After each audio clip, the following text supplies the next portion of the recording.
Okay, so I think we can say that we are in the middle of our three-day symposium, and this third channel is exactly like putting the border between the previous panels and the one to come yesterday and the one to be streamed now.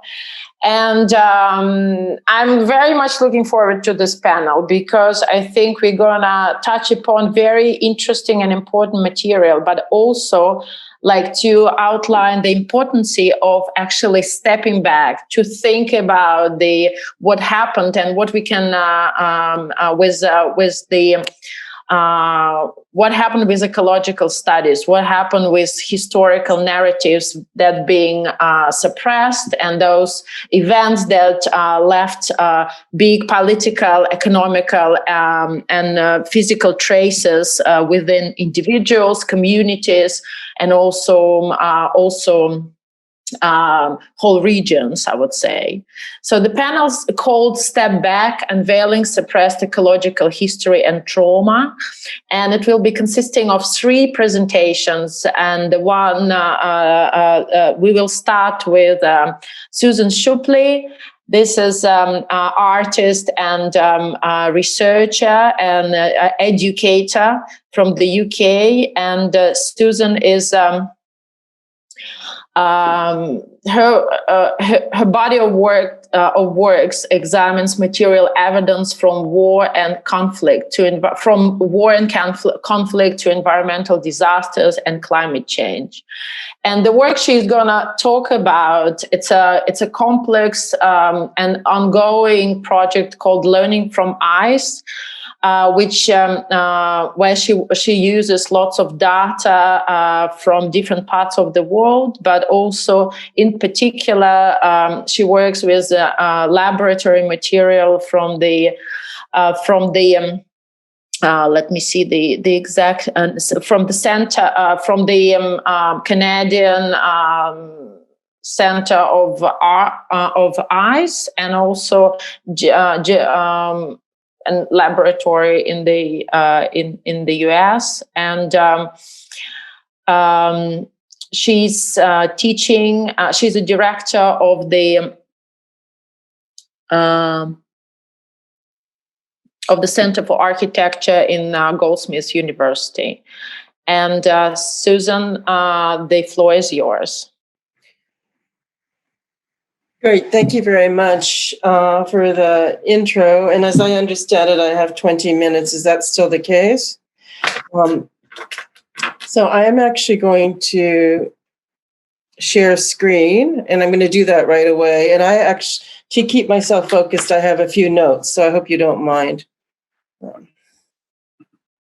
Oops, sorry, excuse me. I need to turn on my computer audio. I need to share my screen.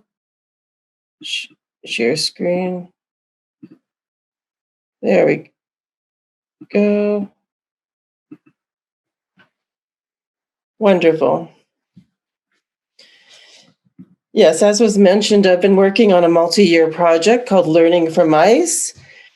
And this presentation builds upon this body of work that I have been developing. Sorry, unfortunately, my dog is right here acting up. I've been developing this project over many years, and its focus and objective is to explore the many different knowledge practices that are mediated by ice, from scientific expertise to local knowledge and indigenous traditions. Pardon me, I'm finding it hard to hear myself because I have a bit of a hearing disability. I'm just going to take my headphones off.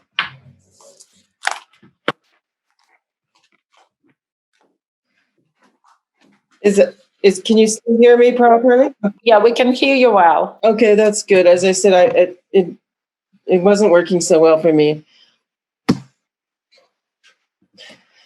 So the first phase of my research explored ice cores as a planetary archive comprised of material witnesses that are capable of recording the Earth's complex atmospheric histories.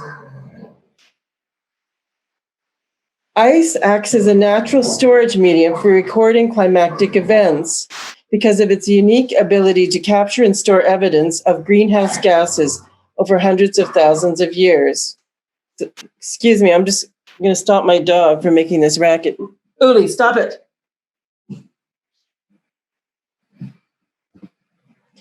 The air bubbles trapped in ice are not simply data proxies that scientists read in order to understand the past in the ways that they might decode tree rings to gain insight into historic temperature variations. Rather, it is literally ancient air and thus provides unique and direct evidence of climate change. And here I'm just holding a chunk of ice. It's about 30,000 years old. This piece of ice is actually from Antarctica. But in general, I've been focusing on the circumpolar north. So as was said, this research resulted in a documentary film shot in the Canadian Ice Core archives and at a US geochemistry lab where I spent time with the scientists that undertake its complex gas analysis.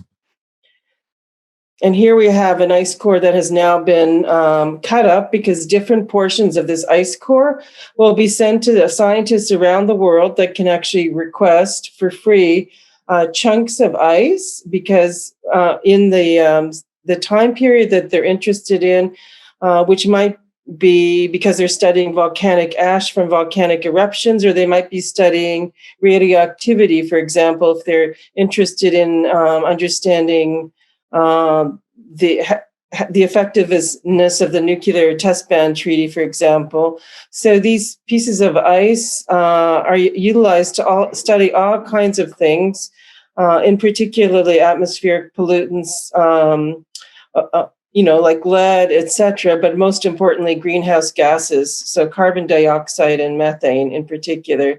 But this is the way that you actually encounter them in the archive. They're all, they're drawn upon, they're cut up, et cetera, and they're crushed and they're melted, and even some of the water then might go to a different laboratory who's studying different things. So this project also entailed conversations with the laborers who manage these icy infrastructures, such as the drillers who extract cores under conditions of extreme cold, and the archivists whose role it is to preserve and catalog these fragile frozen samples of the Earth's history in its national repositories. And this is a friend of mine who is coring in the Canadian high Arctic in a very DIY manner, in fact, so that because of the altitude and extreme remoteness of this area, the ice coring is not done in the same ways that it would be conducted in Greenland or in Antarctica, where you have vast infrastructures with literally hundreds to thousands of people kind of working every field season. So this is the kind of sort of ice core scientist who has to be a kind of mountaineer, in fact, to access some of these very kind of remote sites.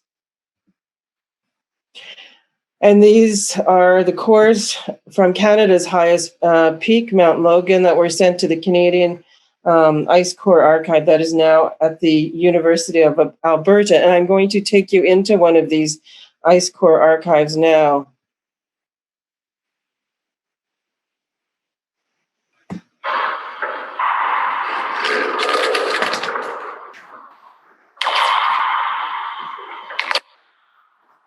In 2011, the Geological Survey of Canada's ice core collection faced an uncertain future. Comprised of more than 1,000 meters of ice, drilled from glaciers in the Canadian high Arctic over a period of 4 decades, the cores and the scientists who worked on them were met with shifting research priorities and budget cuts. The prospect of thousands of years of climate history literally melting away spurred glaciologist Martin Sharp into developing a plan to save and rehouse the collection.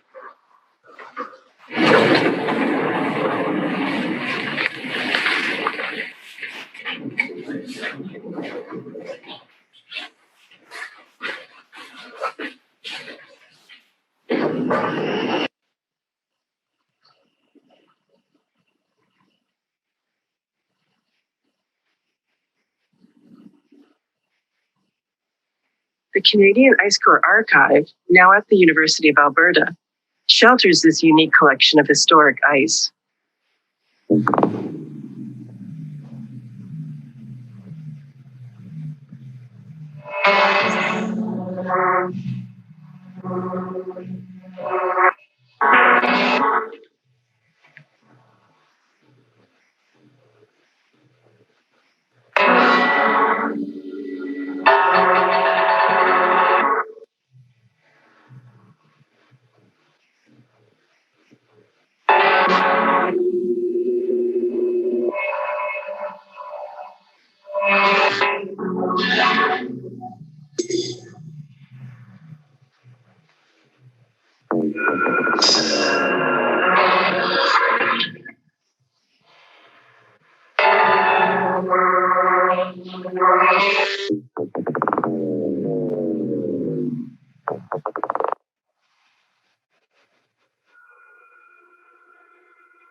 Cores from Mount Logan in the Yukon, as well as from the Arctic archipelago, including the Penny Ice Cap on Baffin Island, the Prince of Wales ice fields and Agassiz Ice Cap both on Ellesmere Island, and the Devon Ice Cap on Devon Island are all preserved within these cylindrical tubes.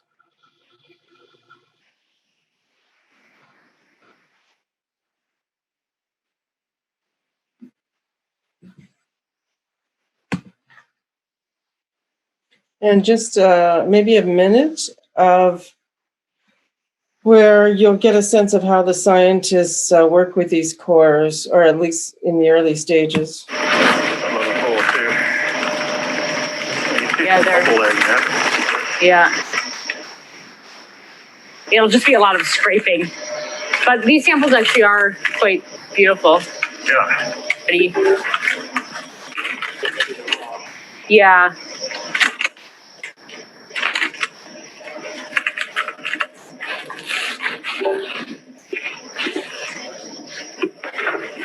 These are slabbed already.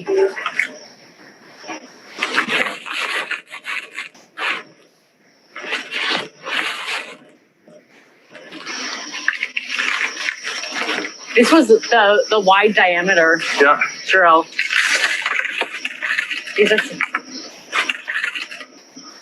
We don't even have 30 meters of this, I don't think.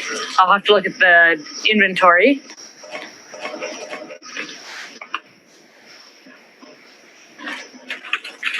These are quite nice though.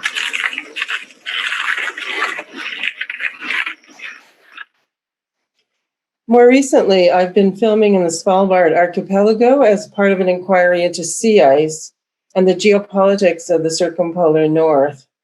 And the challenge with this material is really how to denaturalize the image, because these are environments that are saturated, as we all know, with politics, colonial, extractivist, military intelligence, et cetera, and I mean, artists, when they tend to work on materials like ice, do tend to focus on the kind of spectral and aesthetic properties of ice. But I think it's going to be really important as I work with the material that I generated this past summer in and around Spitsbergen, is this would be a rare example where you'd actually see a kind of technical kind of infrastructure.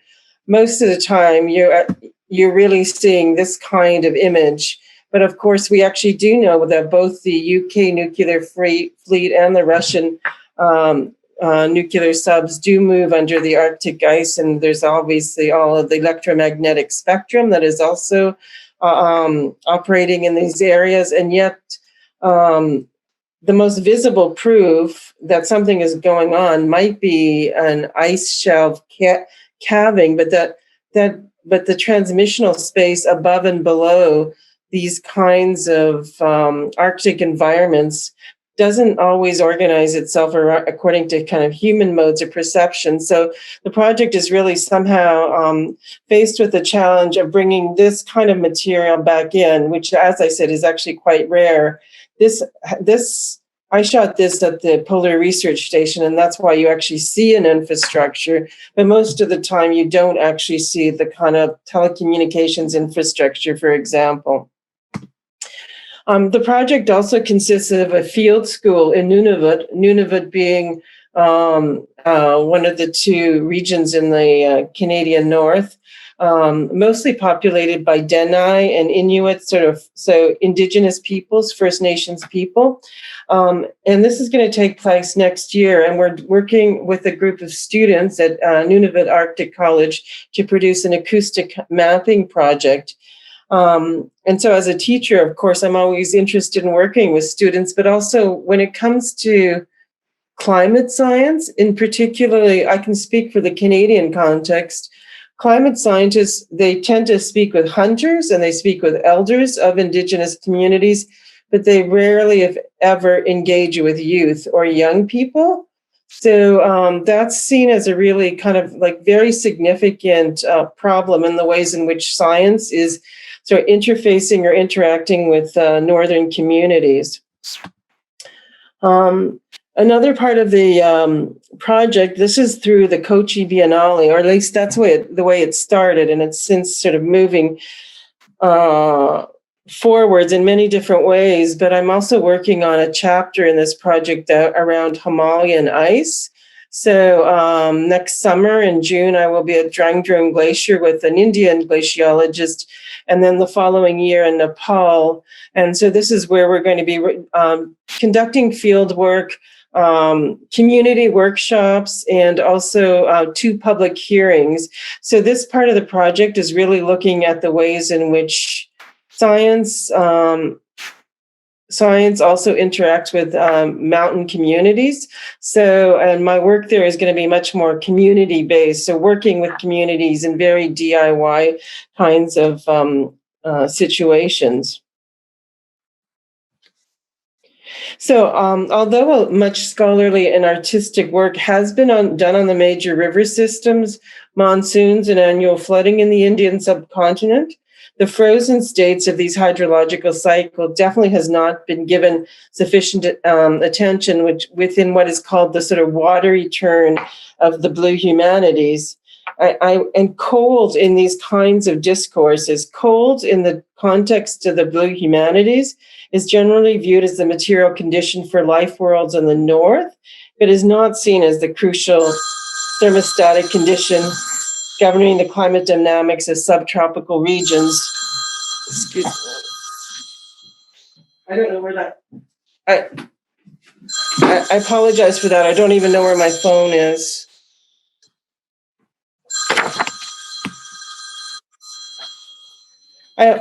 Hopefully that will stop. I'm really, really sorry. It's fine. Yeah, go get it. What happened to me before? Oh, God. And then going, what did I do with my phone?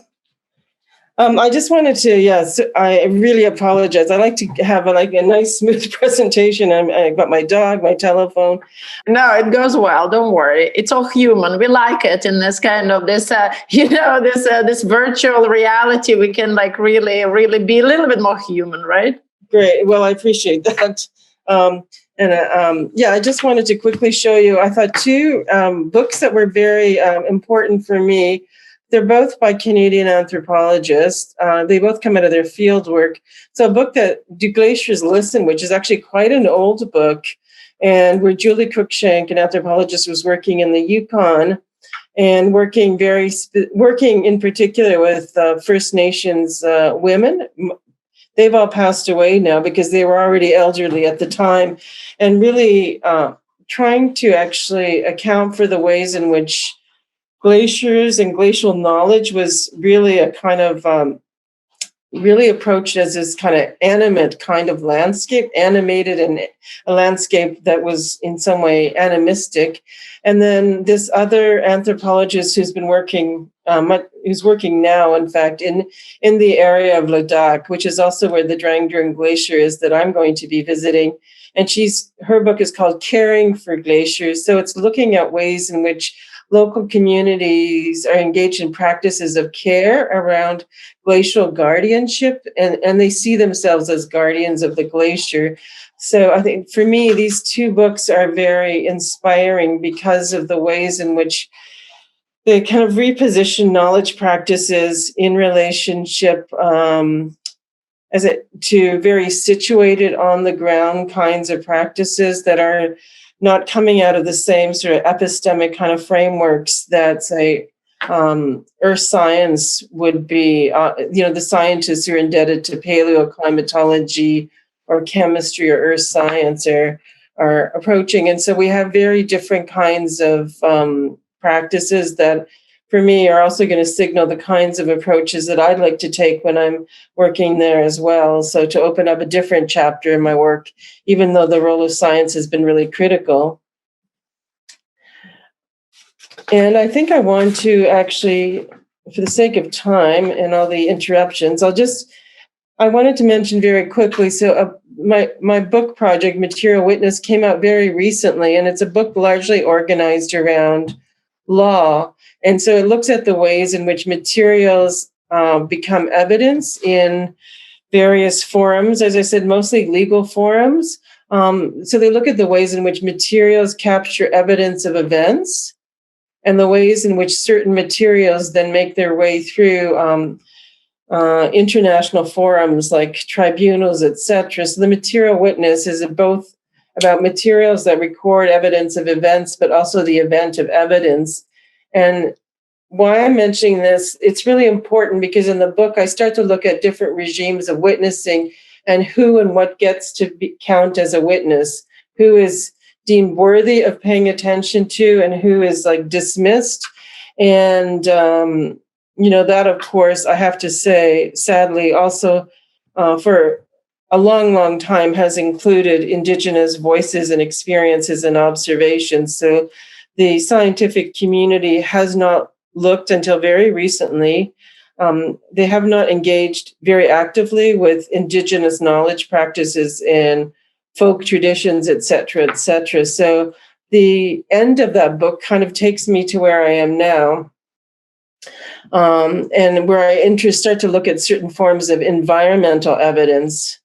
And so I mentioned that because I'm trying to think about the ways in which materials themselves are increasingly attached to claims-making processes that might in turn also enable the creation of new rights, although not necessarily legal rights. And as you may or may not know, there is no international court for climate crimes. There's no international court for financial crimes either. So the ICC in The Hague indicts and prosecutes war crimes and crimes against humanities. But environmental infractions don't have a criminal legal kind of mechanism. So dispossessed communities often have to find other kinds of ways of engaging with accountability measures or demands for restitution and reparations. So those tend to be of a financial nature, but not of a criminal nature. But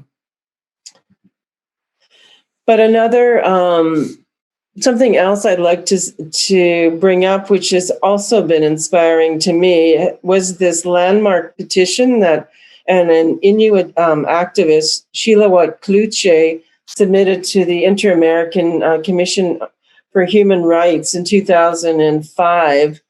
This was a petition that she filed on behalf of her Inuit community, and it eventually ended up becoming a kind of, its more popular name was a demand for the right to be cold.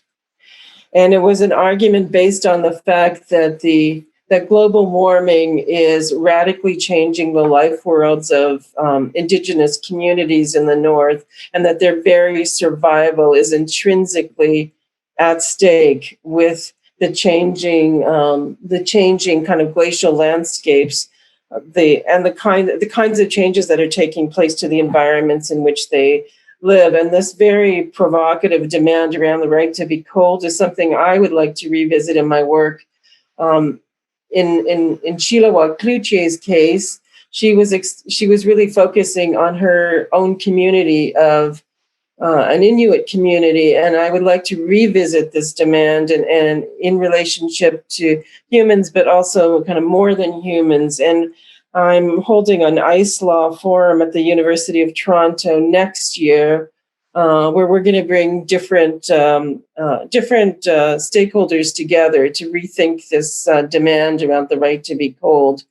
This petition was not successful because the international the commission that looked at the petition determined that there was no intrinsic entanglement between an environmental system and the survival of Inuit communities and an Inuit culture and way of life. So it's hard to really wrap one's head around the refusal of this petition and the refusal of recognition of this intrinsic material relationship with the modes of existence of these Inuit communities. But it was after several years of hearing nothing, the plaintiffs received a 2-paragraph response that said there's not enough information for us to proceed or something, or it was a very kind of dismissive, in fact, kind of response to the petition. And I also quickly wanted to just it came up in the last panel, and I think it's really important to remember the United Nations Convention on the Laws of the Sea only has one article that focuses on frozen water. So UNCLOS is a convention, but it has almost nothing to say about frozen water, AKA ice. So I don't think it's actually, we can't invoke the UNCLOS convention because it actually has nothing to say about sea ice, the ice flow edge, et cetera, out of all of its, 234 kind of articles. And of course, UNCLOS deals with things like territorial seas, rights of access, governance, development of resources, et cetera, all of the things that are crucial for considerations of life within the circumpolar north. So that was, and maybe this is the entirety of the clause in the convention that deals with ice. So as I said, it has very little to say, even though it's a massive document of hundreds of pages. And I wanted to end my time. Is it okay if I play one more clip quickly? Yes, please. Okay, thank you so much.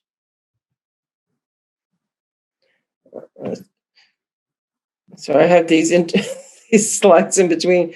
Let's moving along. Here we go.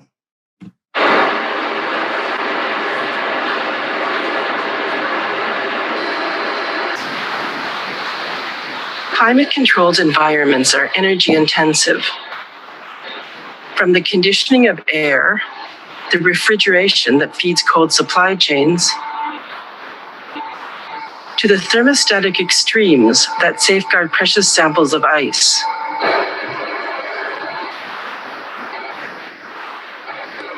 The production of artificial cold requires a vast infrastructure of compressors, coolants, coils, fans, and most importantly, fuel.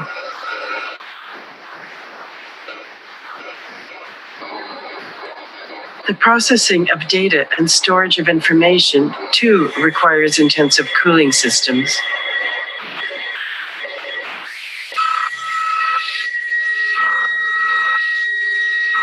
While cold has a natural history, artificial cold had to be invented.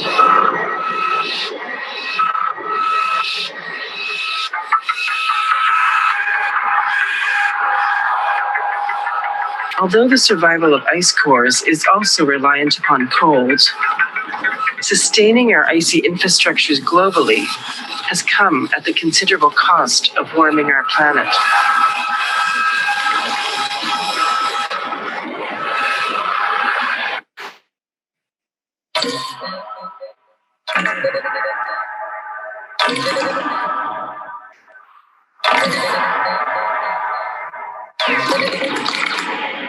Since 2017, the UNESCO Ice Memory Project has been extracting cores from endangered glaciers, especially from subalpine and tropical mountain regions, and transporting them to Antarctica, where they are preserved in the natural server farms of the pole.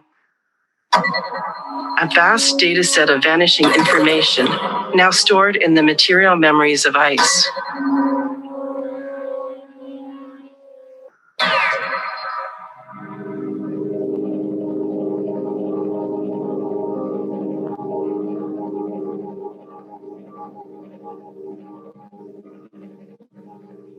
As a teenager, I saw the snowy peak of Kilimanjaro every day from our home in Liumungu, Tanzania. But today, the mountain's glaciers have almost entirely disappeared and will soon only exist within their distant sanctuary in the Antarctic.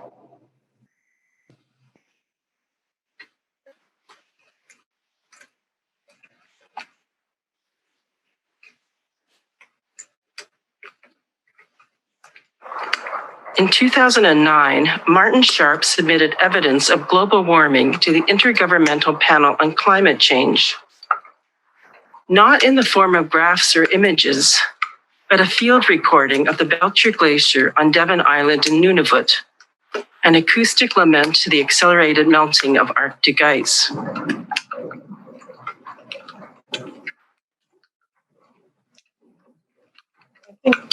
I can leave it, I'll stop here because I think I've come to the end of my time.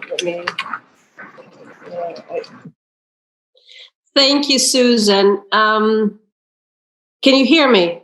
Yes. Okay. Thank you, Susan. Amazing. It's been very interesting in how you talk about legacy and agency of cold and its importance, and how Inuit knowledge is being joined only recently, the research and the importance of young voices. Also very important what you highlighted, and this idea of different modes and regimes of witnessing, and how objects create these different layers of witnessing and presenting certain evidence that has to be taken into consideration, especially in the situation of absence of international kind of court for environmental crimes. I think these are very important issues that we will also address during the discussion. And I think in terms of witnessing, there's a very interesting jump here to Arkhangelsk, in context of Arkhangelsk, where we're also going to touch upon the situation of pressure and legislation and identity of people, and how this is being left out from big decisions that are made in the center and have direct consequences on the periphery that is often considered to be just a resource for the rest of the country. So I would like to pass the floor to Kristina Dryagina, who's a curator and cultural manager and scriptwriter currently based in Arkhangelsk. Kristina was the director of the art exhibition Hall in Arkhangelsk, and in 2016 she joined the Arctic Art Institute, Russian-Norwegian nonprofit organization that's organizing the forum. And since 2016, she has also been the co-curator of the Arctic Art Forum, that is the venue for the symposium.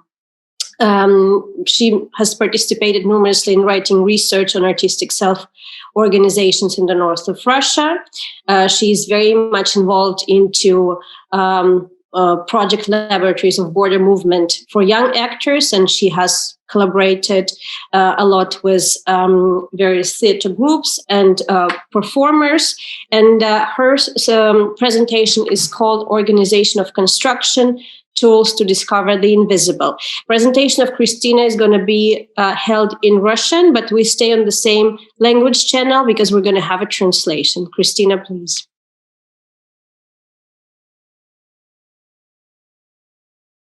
Good evening, dear colleagues. I hope that you hear me well. Wonderful. It's extremely interesting to be here in the shared space when we have to be isolated from each other, and we have to accept the circumstances in which we find ourselves. And we have to find common narratives which we can rethink and use in our future to establish new reality. And it will be common for all of us.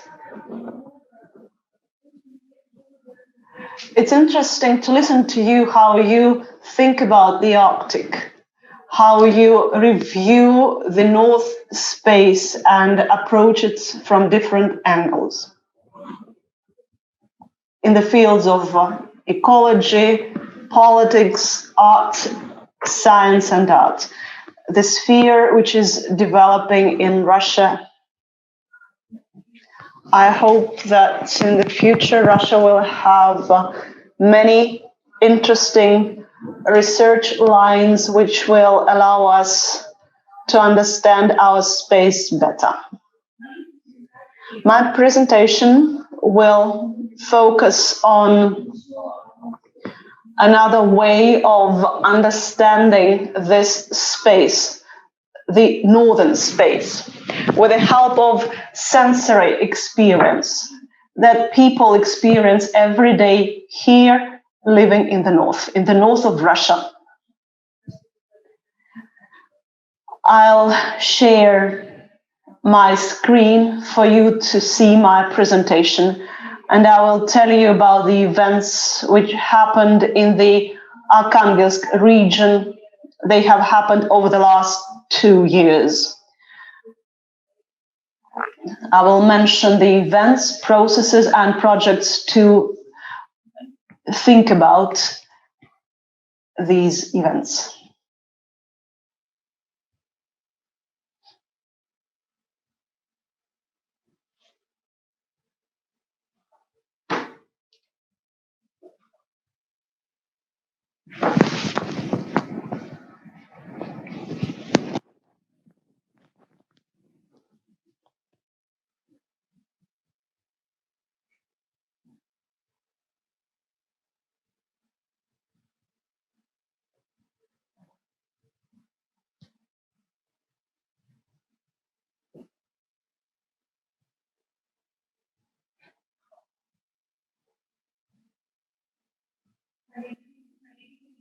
Dear colleagues, can you see my screen now?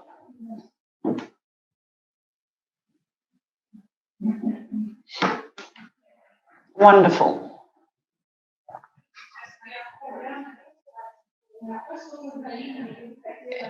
I would like to start with a provocative thing. It was one of our colleagues' quotes at an international event dedicated to movies made in the Arctic countries. I think it can be translated for the Russian people because it was said by an activist in the culture and arts sphere. He expressed his position in relation to the North. Shias is a territory of the Arkhangelsk region, a railway station, and a place where in 2018 a decision was made to bring rubbish wastes from Moscow, the capital of the country. At that moment, our team started to work to research. We called it a laboratory to research movement areas. It's based on a social research. It's constituted by several parts: contact improvisation, documentaries, deep interviews, and later those interviews made parts of the documentary plot, and media installations as well. I'd like to show some parts of the media installations for you.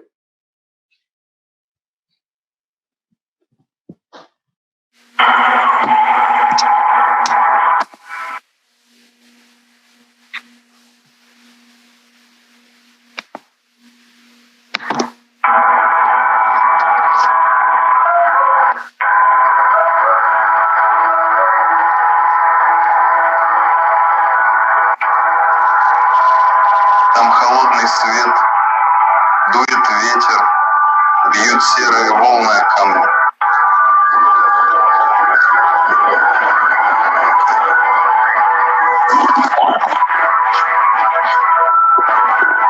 Там нет людей, потому что север не для людей. Он гудит во мне, мечется, и иногда поднимает наружу все, что волной не смыло.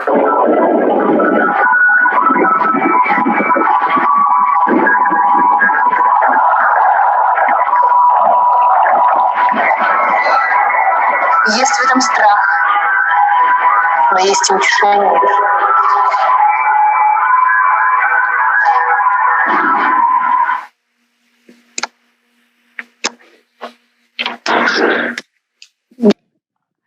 Have selected this phrase not accidentally. There is fear and consolation in it. Consolation is the feeling which people mentioned when they were asked questions during our interviews. We asked the question to discover the northern identity. And we wanted to identify it and reflect on it. We did not promise to understand who we are from the historical perspective or from the local perspective. Our task was to think about the processes happening here and now and to express it in an artistic event. During the laboratory development, we were looking for different methods to involve local artists and residents, to include them into the thinking process, to have them to invite them to join the dialogue, so that art doesn't look like a unified standard which sets codes without asking the city residents. That is why we decided to work using the in-depth interviews. We have selected several questions or narratives which helped to identify a northern person from different perspectives. Those perspectives did not deal with big historical past or with their experience, but we focused on people's experience that was connected with them personally. For example, there were the following questions, like the most vivid memory from childhood, or a question about thinking about the city color.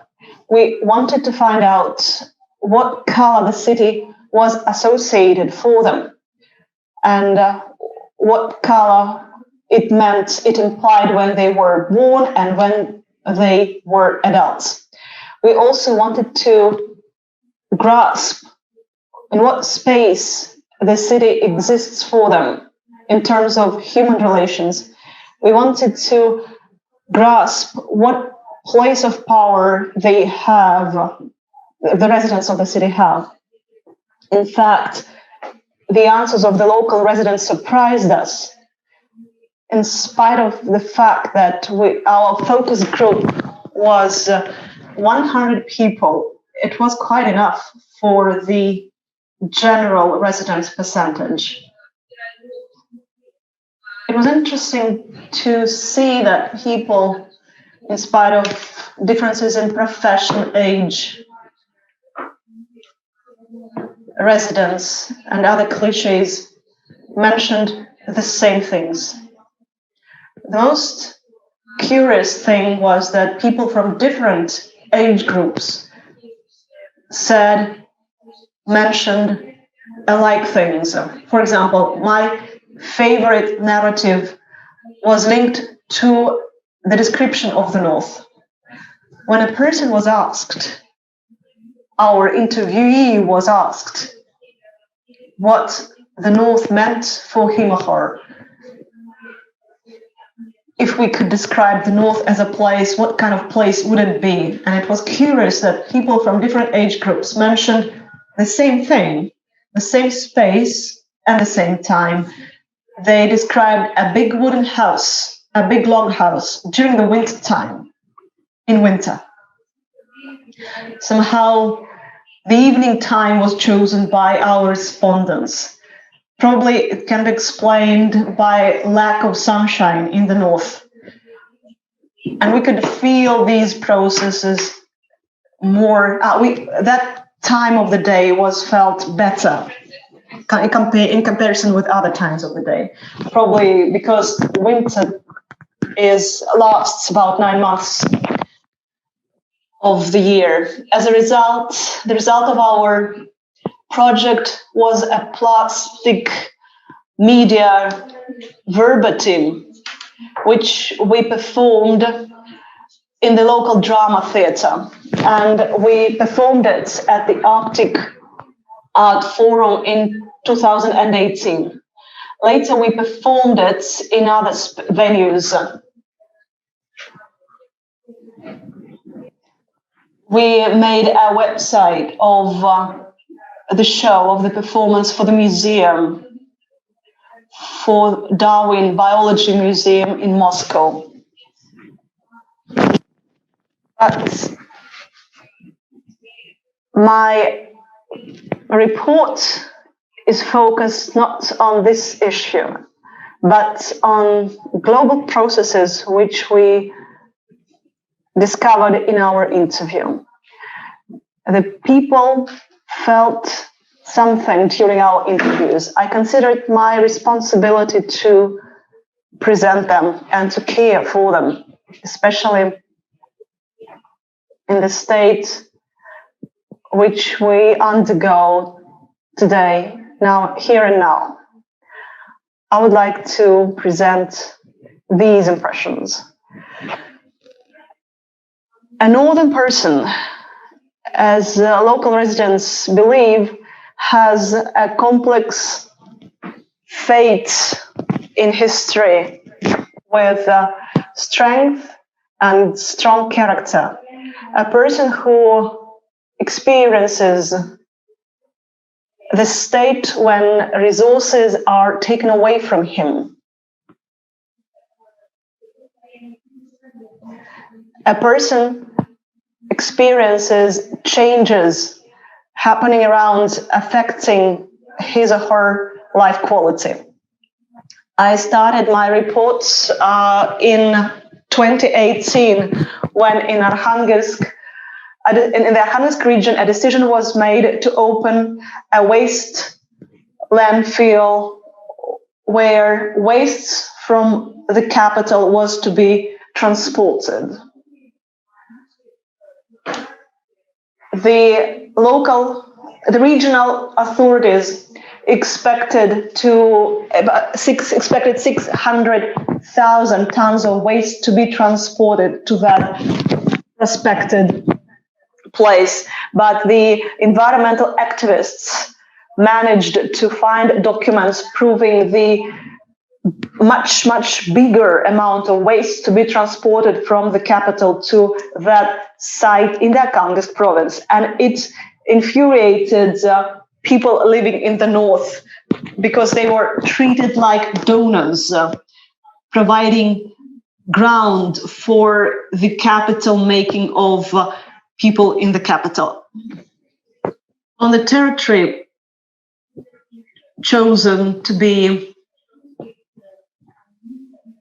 a waste facility, there is a gas pipeline. The gas pipeline provides gas to the Arkhangelsk region.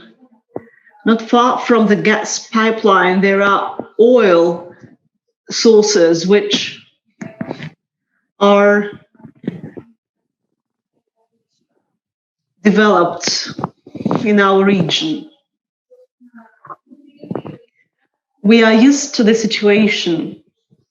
We know that it happens in the Arkhangelsk region, but we did not expect to receive we didn't expect a decision to be made so that about wastes being transported to the region. People couldn't stay away from that situation, couldn't help reacting to the situation. At that time, projects like Living Currents and others were initiated. I will mention them later. I'd like to broadcast the response of residents happening at that time.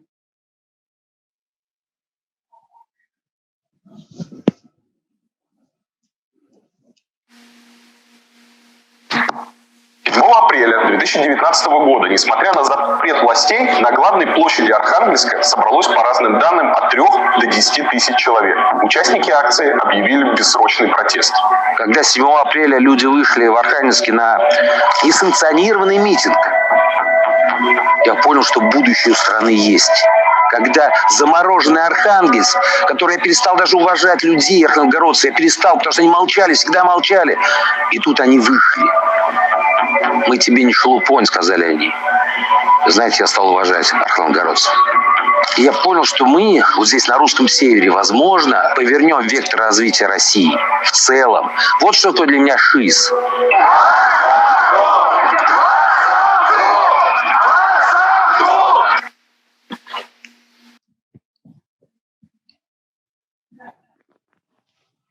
Speaking of sensory experience with feelings, people shared their stance openly, their opposition openly. And like Susan mentioned in her report, when people lived here and fought for their rights and continue to do so today, I'd like to note that in spite of outer political things that Russia is associated with and is shown having that in mass media, we did obtain results. Today, the construction of the waste facility Shias is stopped. But I'd like to show you the people who took part in the projects and people from art who spoke out and who protected environmental activists. And those people who did not live in our region but expressed their support for us. My idea is to present that space and country as a country which can have solidarity, which can have resources from different points of view, not only as a source for mineral resources development, but this country has interesting people who can create interesting projects and new reality, which we'll have to think about in the future, in the political discourse. This is a project of a 17-year-old photographer. She is a researcher who has chosen her way of traveling by hitchhiking, and she has traveled across 21 countries. When she was 18, she visited Shia's site. She wanted to express her stance as an environmental activist. Thanks to her blog, a great number of young people, her subscribers, learned about that problem. And most of them shared that information on social media, so people of her generation had an opportunity to see that problem from different points of view. She took quotes from which belonged to people who stayed permanently in the camp, protecting the place from the waste or observing the construction of the waste facility. So I'll translate. I'm here because to be silent is not possible anymore. Our country is being destroyed, starting from the environment up to everything else. I am, as a patriot, I am unable to be silent and to be sitting on my couch. That's why I have come here. Another activist is presented on this slide. She lives in the nearest village, in the village which is nearest to the site chosen for the waste facility. When she said the following: when I came here a year ago and I saw people whom I consider strangers, and those people cut down the forest for the waste facility. And this is our natural, our native forest, where I have been going through all my life for picking berries and mushrooms. I'm the inhabitant of this forest. I live here. That's why I have to be here and to protect my own and our shared value. The forest or animals cannot stand for themselves. My soul is aroused and I will protect my land. And this is a quote of my colleague, co-worker. He took part in rallies to protest against the waste facility in the Kangisk region. His name is Evgeny Bogucharsky. He has published a book about the process going on inside the community and how Shia's situation was going on.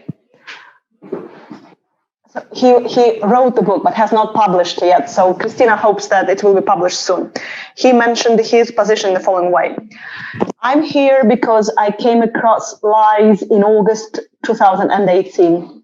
In those times before the elections, the regional elections,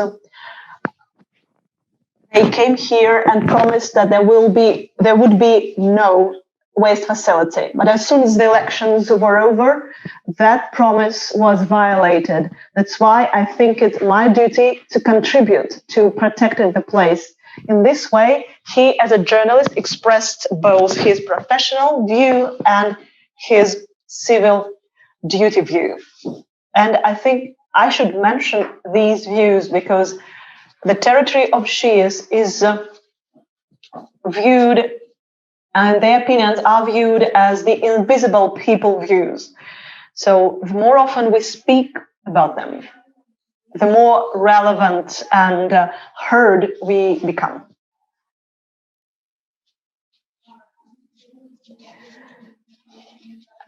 I've got little time to finish my report, so my last slide will be about a performance which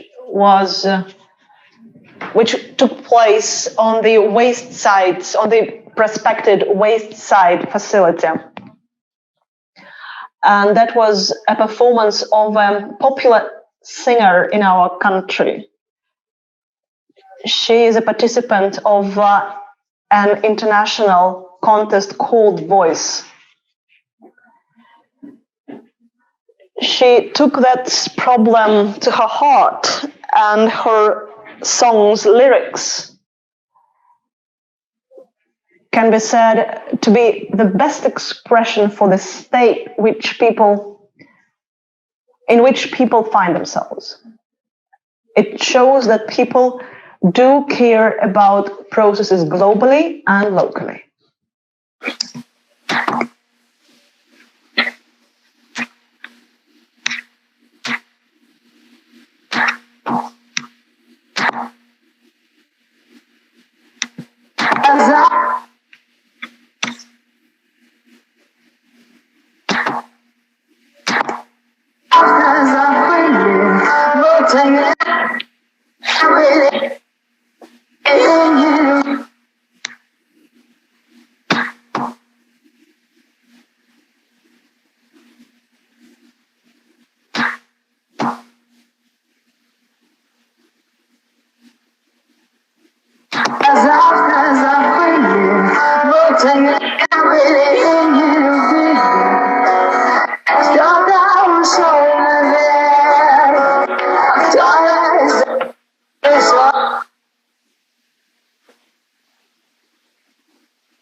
I hope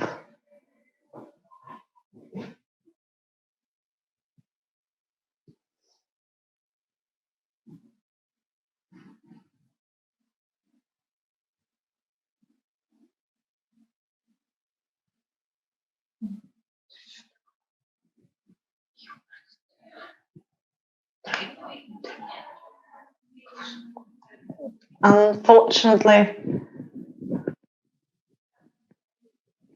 the video is not shown fully. I hope in some minutes it will be downloaded fully and the impression will not be destroyed. I will tell you about the performer, the singer. She is a popular singer in Russia. She is part of the Russian rock scene. She comes from the neighboring region. That's why the problem was relevant to her.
Спасибо.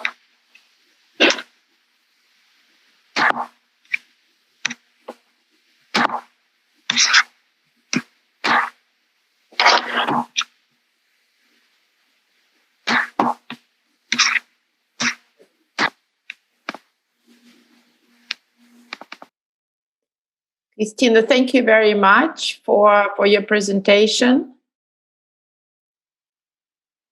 Have you finished or? Okay.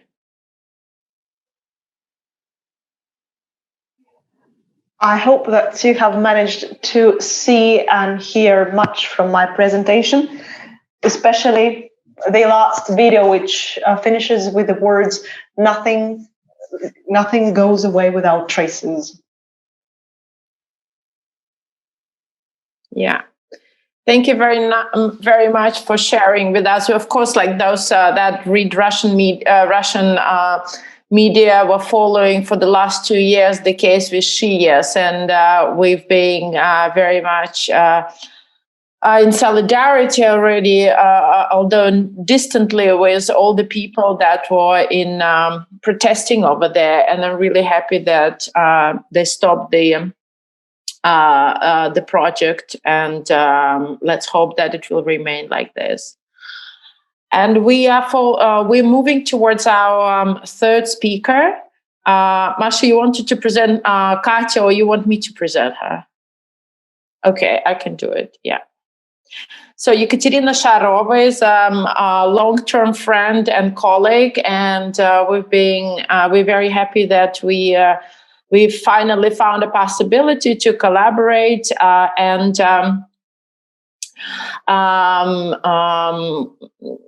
Ekaterina is not only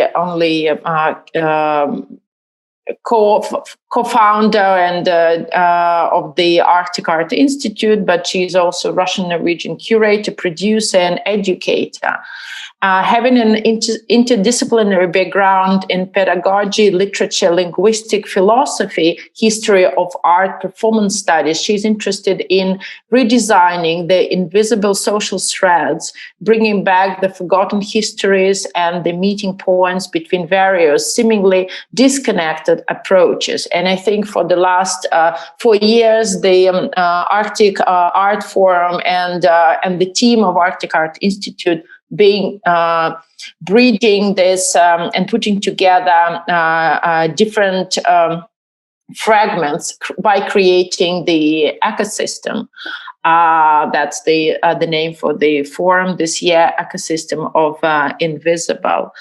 And Katya will be talking about her presentation title is Contemporary Art and Amnesia, Experience in the High North.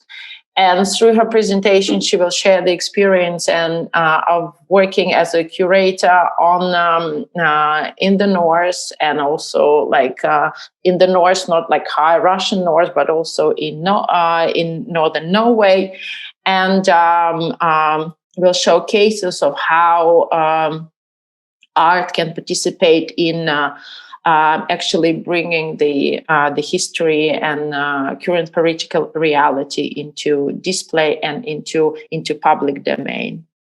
Katya, this floor is yours, and do I understand correctly? You will be presenting in Russian as well, right? Katya, will you be presenting in Russian? I'm going to present in English. Thank you for the introduction, Anna. I'm going to start by saying I'm going to say a few words about my motivation to work in the North, because first of all, I was born and I grew up in the city of Arkhangelsk. This is the city that looks like a Soviet town. You know, the city has some historically significant buildings, but when we were growing in this city, we saw a Soviet city around us, but recently we've been witnessing some reimagining in the North. And despite our first speaker, who was speaking about the natural science and its approach to science and knowledge, my presentation will be devoted to the humanitarian knowledge, to the humanitarian specificity, and the topic which deals with my second education in the sphere of pedagogy. I am really interested in the systematic knowledge, hidden knowledge, and problems of systematic violence. The more I study this topic, the more necessary it becomes to talk about it, because it hasn't been mentioned and discussed in detail enough. I need to describe the processes going on right now. When you talk about the written language and the visual language when talking about this issue, before I started working in the North, I had spent 8 years living in the south of Norway, and then I made up my mind to make such a sharp turn and spent some time living and working in the north of Russia. And my presentation has to do with the previous presentation of my colleague, Kristina Dryagina, who I had spent 3 years together with, and we've been working in the field of working with teenagers or working with the youth population. We've had 3 forums so far that were devoted to the attempt to reimagine and find a new understanding for the art and reimagine our consciousness. I must say that when I look at this presentation, it evokes very hard feelings. What she has expressed, it's not the only thing that exists. It's something that mass media has brought up. When we talk about some minimum visual analysis, social analysis of this context, you feel your participation. Our forum had to deal with the culture, and then in a year we had this situation coming up. So the process of violence that are spreading in the city space and social space in human relations, they were obvious. In my presentation, I'm going to talk about a few projects that we made here in the North. I want to talk about my practice of being a curator. I'm inspired by specialists in pedagogy like Baum and Freire, the State of Suppressed, and many others. So not only specialists in art, specialists in pedagogy are also important for us. So my job has always been at the juncture of social science and pedagogy. I want to share my screen. So Amnesia. We're actually talking about the contemporary art of amnesia, the experience of working in the extreme north. This is the title of my presentation. I'm going to talk about a number of projects that were joint projects together with my colleagues. Some of them are historians. We don't really know our history, as it turns out. We discussed certain narratives. And my generation, my older generation, has stopped studying history. They are losing their own identity, and all this is happening simultaneously with all the processes that have to do with ecology.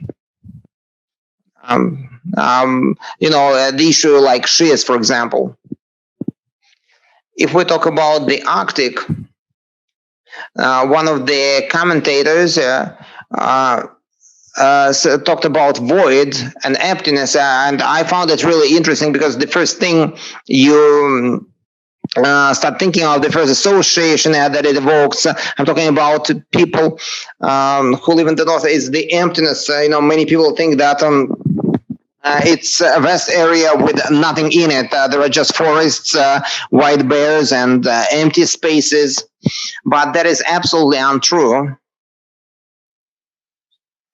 There exist a lot of people who live in the north, and there are lots of people in the other territories of the Arctic. There's, there are voices of those millions of people, and I'm trying to connect those voices with geography. In 2015, there was a film show, Lea Fun, which was nominated for Oscar at the. It was nominated for an Oscar from Russia. The director shot this film while being 4 hours away from the settlement where the film had been shot. I was on the border, and nevertheless, it was very near me. It was a totally different reality. It was a very strong experience, and my Moscow colleagues invited me to organize a festival. I was working on the borderline, and I participated in a number of projects, so I agreed to take an active part in this festival. So this festival took part in 2015. That settlement, which in 2015 was totally abandoned, and it was not needed by anyone in the Soviet period. It was inhabited by 12,000 people. Then the numbers reduced up to 600 people, so the production was minimized there. There was no communication, no decent road. But thanks to the film, thanks to the festival, when a lot of different artists took active part, right now this place is this place is one of the top priorities when it comes to the development of tourism. So the social infrastructure is being developed there quite actively. So it was we had a joint project with with a colleague. It was a comment to talk about local crafts. We talked about the experiment when the crab was transported from Kamchatka to the northern areas. So this brought the changes in the ecosystem. And despite the fact that that crab inhabited the north of Norway and you can catch it, it has become a tourist attraction. Our legislation was not perfect at that moment, and it was illegal to catch the crab. It was such a social story. Nevertheless, it was one of the first projects, and I brought a painter from Norway. He works in the city of Valdus, the capital of the festival. I wanted to attract artists, so he portrays people leaving the north, abandoning the north. He deals with different challenges, including economic challenges. And this is the jetty, you can see that the owner of this jetty that did not manage to get enough money fishing cut all his vessels and made it scrap metal for sales. So the artist portrayed his picture on the wall to show local people what is actually happening. So the artist asked a local person, there's if you look at the wall, there's a hand holding a special stick with a hook on it. This is a tool for getting your catch. So he needed a local dweller who was a fisherman himself, and this fisherman needs to have a sweater with a local ornament. So we found a fisherman, but that fisherman had no national sweater. He actually had forgotten what a national sweater used to look like. So there are some sweaters with deer ornaments in the north of Russia, and it looked interesting for us. In a while, we found such a material. A museum director published that material from his archive. So it turned out that there used to be sweaters and local national ornaments. We actually traced that lost story. Right now our archives are becoming digital, which allows people living in the northern territories, those territories that underwent such drastic changes, they can reread and get to know themselves, they can reimagine themselves, understand their nature. If we talk about the Soviet experiments, we've just talked about it. Besides the relocation of crab to Kolsky Peninsula, the Kolsky Peninsula had a number of experiments. It witnessed a lot. You can see the traces of Soviet belief, talking about Soviet belief, which actually stated which man was first and the first matter on the planet. So there's a deep hole, which is one of the deepest drilled pipes. It's 12,226 meters deep. It was used for research. So in the Kolsky Peninsula, there's a huge number of Soviet monuments, and the situation is quite problematic. There's something needs to be done about them. Here's something else we found while working in Teliverka. First, we found that photograph. Here you can see a Russian and a Norwegian fishermen who were engaged in trading. And you know, the archives becoming digital, they allowed us to find such information. Well, the settlement, as the whole north of Russia, participated in the trading operations. Some archive materials have become available which allow us to find out that history was not only all about revolution, about the Bolshevik Revolution of 1917, not only a Decabrists rebellion, not only about the Patriotic War. There's also a different untold story that is part of the global history, and that is this is a digital version of a Russian Norwegian phrase book that was used by trading people. 3 or 4 generations ago, people used to have it, and they used this phrase book actively.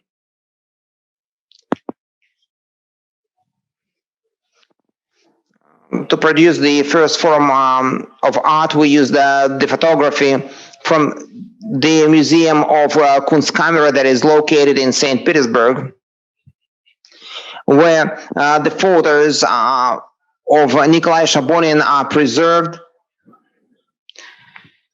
Those photos had been taken before the revolution took place, and you can see a totally different outfit, totally different clothes here. So these art objects presented in the photo, which were located in the Northern Territory a few generations ago, our generation has never been able to observe them, even in museums. So the people who grow think that the history takes place in central cities, and there's nothing happening here in the north. So we are talking about an artist who was given a camera, and he was sent on a trip. He was acting like an ethnography specialist. So he tried to picture the people inhabiting the north. So here's one of the first projects which was developed by one of my colleagues. She also addressed the topic of architecture, the Soviet architecture, and here you can see a portrayal It was a collective project. We think it's important to create groups, artistic groups, and develop different models of artistic collaboration. We need artists who create this, ancient female image. Yes, I also want to briefly mention another artist. So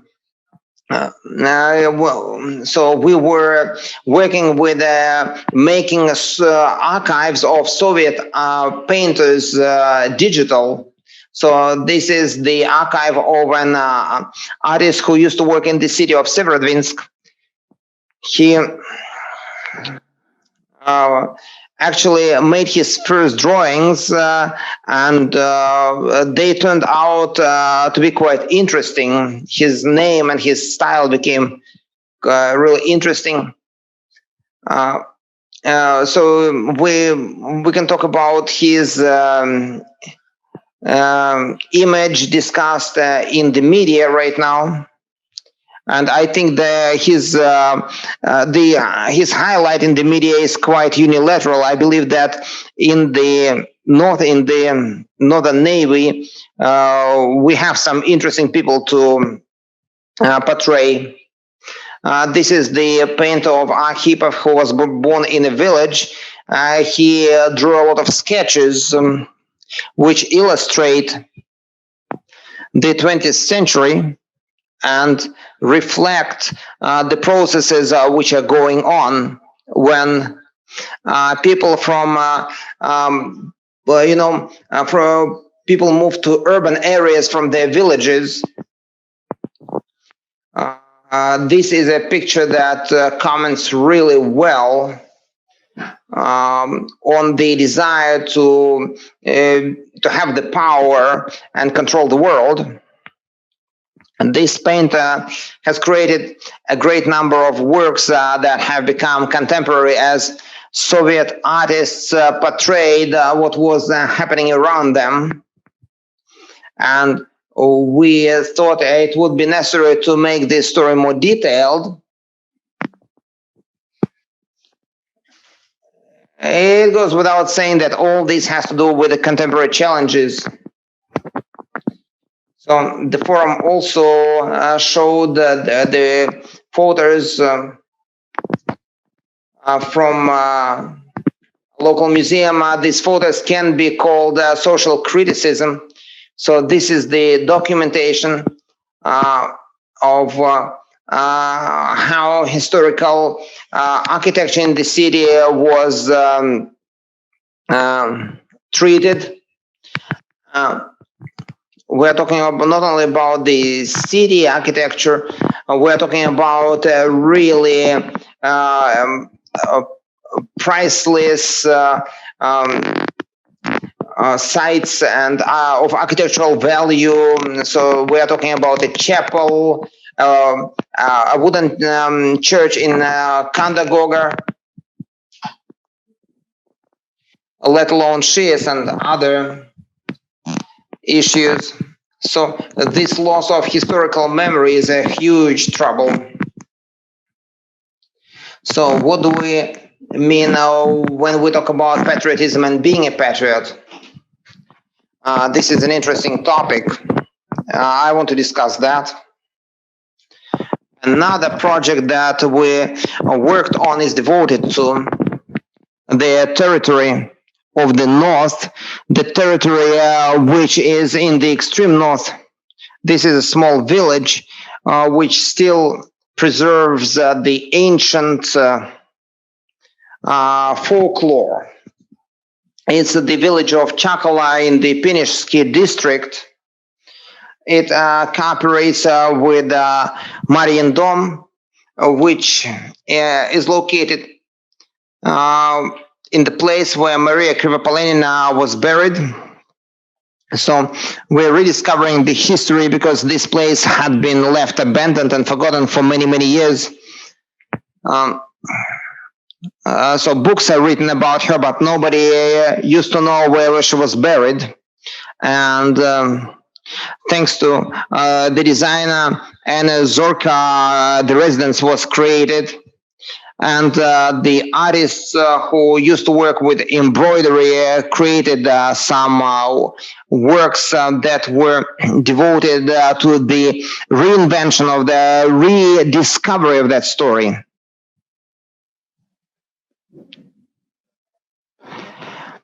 I think this experience was quite exotic for Russia.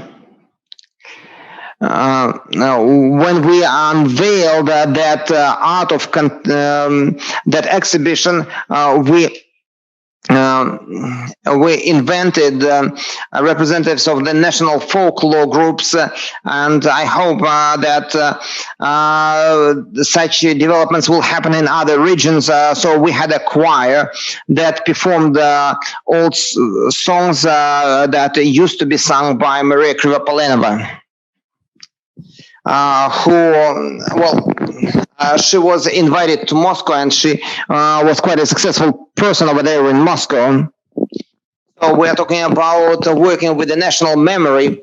It had, it brings us some therapeutic experience. All those problems in Shias. And creation of this exhibition, for us, that meant a lot for us, actually. It meant to show what we have here, that we have some amazing threads connecting us with the Russian culture. We are talking about the deep layers of Russian culture. Again, if we talk about the national aspect, maybe we can even talk about the international, the embroidery, which the residents of the North believe belongs to them. It is portrayed on a Finnish stamp, because a very similar design can be seen in Finland. It used to be the territory of where a lot of cross-border interaction was taking place. There were a lot of cultural exchanges. So there are such wooden birds in Finland, and local dwellers associate them with their own cultural identities. So in the forum of 2017, we worked with a sci-fi folklore medium, so to say. Peter Walt, she's from Oslo. She showed her videos during our forum. She reads ancient folklore and combines it with fashion. She also brings ancient rituals, and maybe I will move on to the year 2020, our symposium that we are participating in. It was organized as part of the Arctic Art Forum with my colleague Kristina Dryagina. And the topic is the ecosystem of the invisible. It hosts the projects that have never been brought up before. So one of the stories that we are discussing during the forum has to do with the northern part of the USA, and I'm talking about Alaska. That was an unknown story. We've just found out about it. We discovered the story about 2 years ago. So the first capital of Arkhangelsk used to be New Arkhangelsk. So we grew up in the city of Arkhangelsk, and there's New Arkhangelsk. So the dwellers of Arkhangelsk never knew about it. So in the Hollywood films, the brother, it is mentioned. So the city was colonized, and we're talking about art and architecture. what role art and architecture play, what role monument plays. This is the monument to Alexander Baranov from Russia. And lately, there were a lot of discussions related to that monument. Artists like Nikolai Galanin partakes in the forum. And when you look at those works, they really resemble the north of Russia and the Soviet times. Although he has a Russian name, he does not position himself as a Russian artist. Here is an example of handcuffs. So it's a decorative handcraft that is portrayed on such a symbolic item. It has to do with symbol and authority. And the last thing is the exhibition, which is curated by my colleague, which is one of the multiple untold stories. This is the beautiful Maria Wałczyska. I think Kristina could talk more about it. Maybe we will end up having some discussions. I want to thank you for your attention, and I'm ready to answer questions when we move on to the discussion part.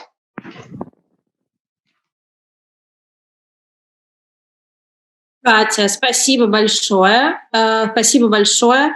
Thank you very much. Sorry, I'm already confusing and mixing all languages.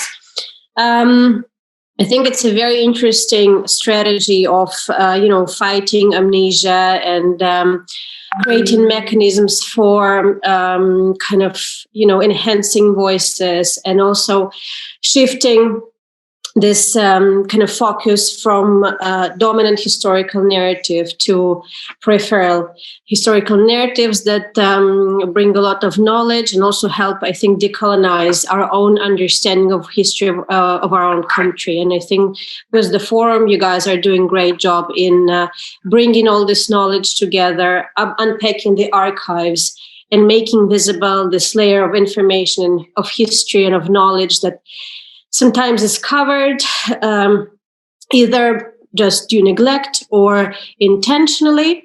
And following upon that and, bringing this idea and concept of difficult knowledge, repressed knowledge, and silenced knowledge, I would like to also give floor to Margaret Tali, researcher whose focus of research and writing is the concept of difficult knowledge and how it is presented in contemporary art and how it's conveyed through museum spaces.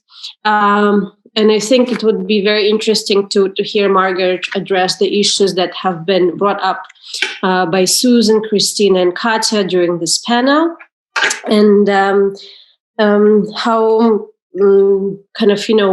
bringing up this knowledge can create certain change in our perception of ourselves and the world around us. So Margaret is a cultural theorist, art historian, and curator.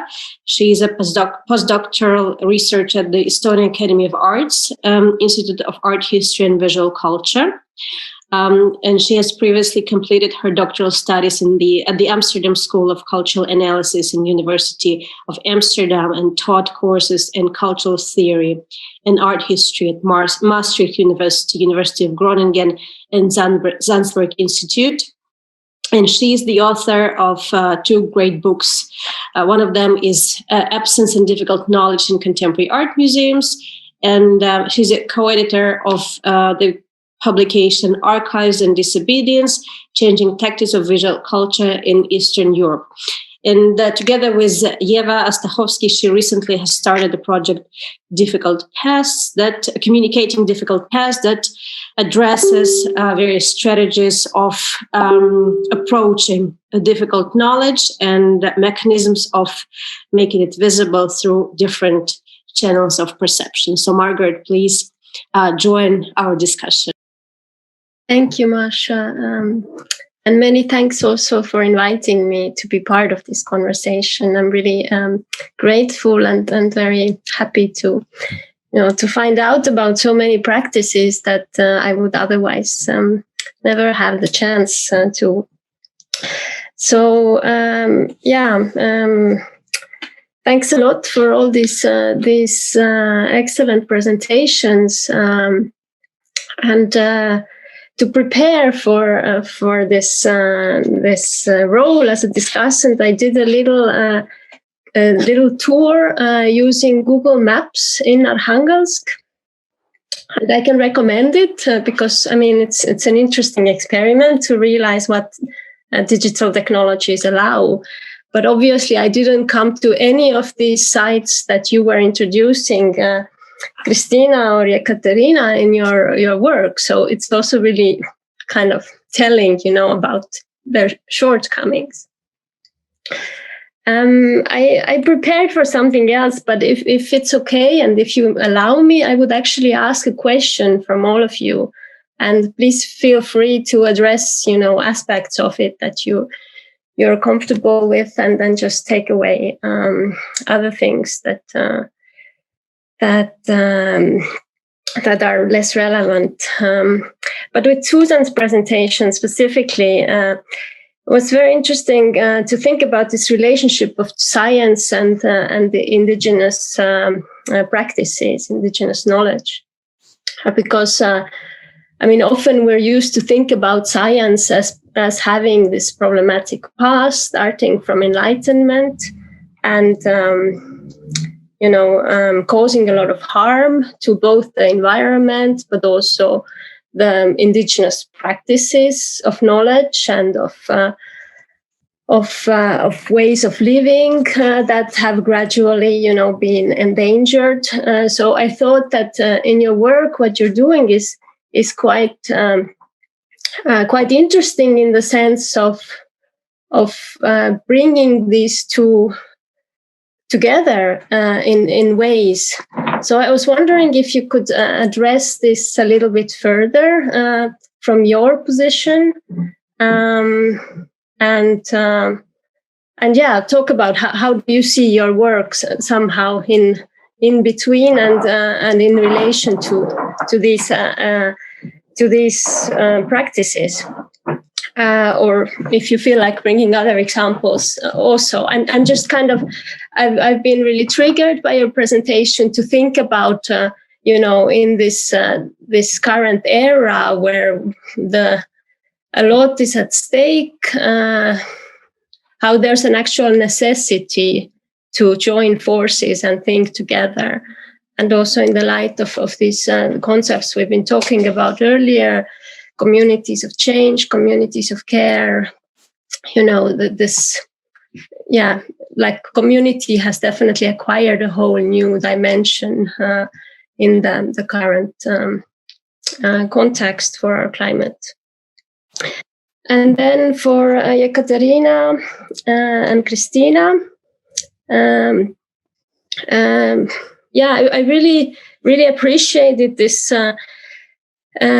perspective that your both presentations brought to the fore about the deep kind of relationships between people and environment, and kind of pointing out through these protests, but also through these artistic practices, how when one is hurt, so when the environment is hurt, the people are hurt too. I wonder, the title of our panel was Stepping Back, Unveiling Suppressed Ecological History and Trauma. So I wonder, in your own practice as curators and working together with artists very closely, how do you see this role of art in the context of trauma and healing? So the art practices that you deal with.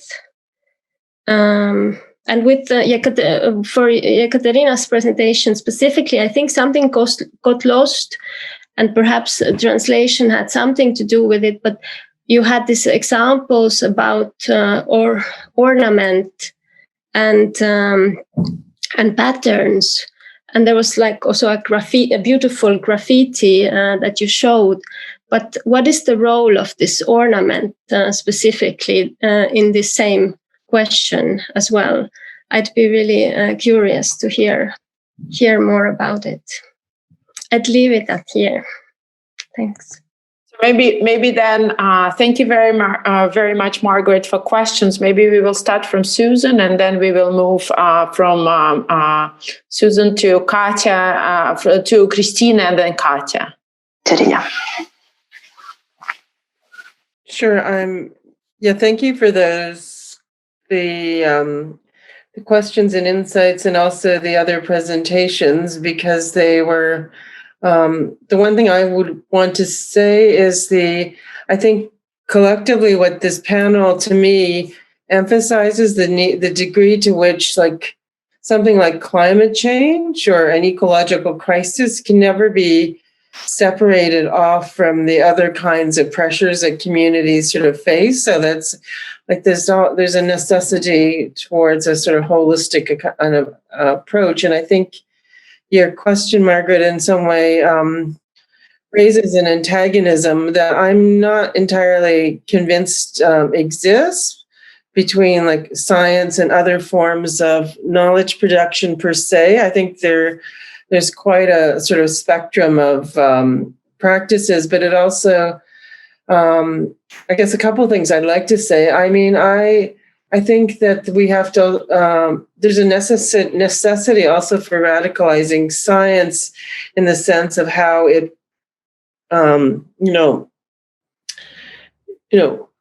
it can't be, I would long argue, and this would be along with like, people I really admire and respect, like Isabel Stengers, in the sense that we can't just, science isn't the proprietary domain of scientists. And I strongly kind of believe that, right? So the kinds of like intimate knowledges and deep knowledge that somebody might have through lived experience and situated kind of practices need to be part of the scientific story, if we still want to use that sort of word. So I think maybe in my own work and my own experiences, like certainly within the Canadian context, all Indigenous youth go to school, they study science. It's not something divorced from their contemporary experience. And likewise with scientists, no one is born a scientist. They become a scientist through their curiosity and imagination, et cetera, et cetera. So I think the arts have often positioned science as some realm of objective reality and lacking affect. And I think that the sciences are much closer to the arts than, say, the social sciences, for example, because the kind of experimental mode is very operative and the propositional mode within the sciences. So I personally have much more affinity to the sort of ways of engaging with the material world, for example, and the kind of degree to which experimentation is really valued and dead ends, et cetera, et cetera. I don't dismiss the kind of the role of science in the production of historical violence. It's very acute and it needs to be addressed. And I would say there's sometimes, I think that's a problem when it's like the anthropologists or the people who study science sort of produce the kind of critical framework. I think that also there needs to be a kind of self-reflexivity within the field. And I'm not sure that that's always there. It is with some people. So for example, when I was working in the lab, well, I wasn't working, but I was documenting the scientists that were working. One of the ICE Corps scientists, he was saying he insists that all his students and all his colleagues spend time in the field, that they need to have some ideas, some sort of access to the conditions out of which the materials of their research emerge, and how it's actually, how it comes into something ends up in the lab. He says there's a real disconnect, and he insists that everybody actually have field experience and engage with communities and to understand the land that out of which, say, an ice core is extracted, and obtain the permission to work on that land, et cetera, et cetera. So I think things are changing in that regard. But so I do think it's important perhaps not to position the sciences against the, say, arts and humanities, for example, but I think we need to push at all of the ways in which these different, say, domains of knowledge production establish their kind of limits and sort of in some way, perhaps even sort of police those limits. And I do think that's where other modes of learning and knowing have really been really kind of inspiring in order for us to, to question, say, knowledge that comes out of disciplinary formations and epistemic kinds of histories. And maybe the other thing that there was something else I just wanted to sort of touch on, but maybe, I guess, you mentioned these times and these political times, we do want to hold on to certain kinds of facts, and we don't really want to say that climate change is up for dispute. And, we want to actually say it's a fact and unequivocal kind of fact, or global warming, so I can't actually hear you. I realize, I think you're muted. So we can hear you. Oh, okay. So anyway, so I think we're just listening. Yeah. Okay. But I think it's an interesting provocation and there's many people who've been working on the social construction, how all facts are socially constructed.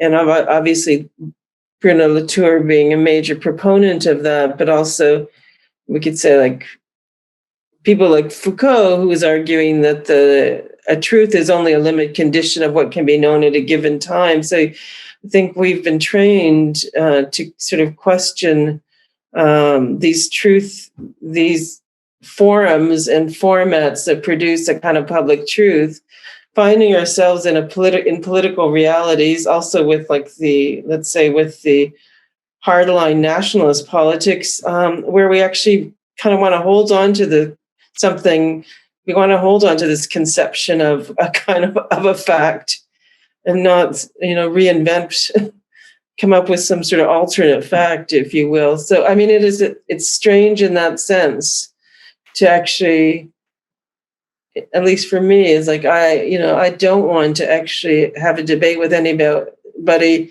Someone was asking me, there's apparently a whole group of people that have now come out and believe the earth is flat. There's a reemergence of the Flat Earth Society.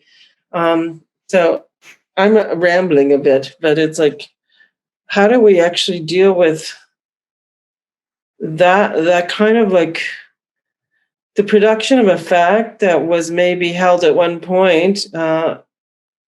So yeah, I guess your question raised these two sort of like areas of discussion, and maybe other people could pick up the thread, but those are my sort of immediate reflections, I guess.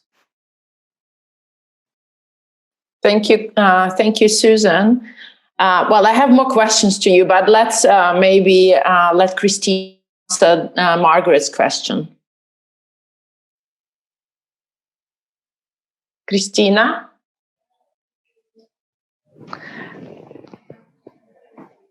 If we speak about trauma found in Russia, I'm sure we have something to say, as it was part of our long history, which is ongoing and every day. Art is a method which can have a therapeutic effect. I can quote my artists who took part in the Living Currents performance. It was created for people and about people. They gave their feedback after the performance. When you perform Juliet or a soldier, these are different things. They look differently from the time when you act yourself, when you play yourself. The performance about themselves gives awareness and an opportunity to think about interpersonal relations and not about hierarchical relations, vertical relations. In this way, art can be therapeutical and work with traumas. Anyway, we are looking for ways for it.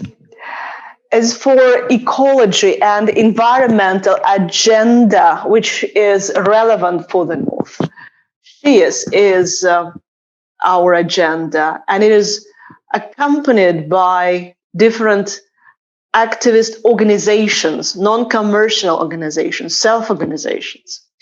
People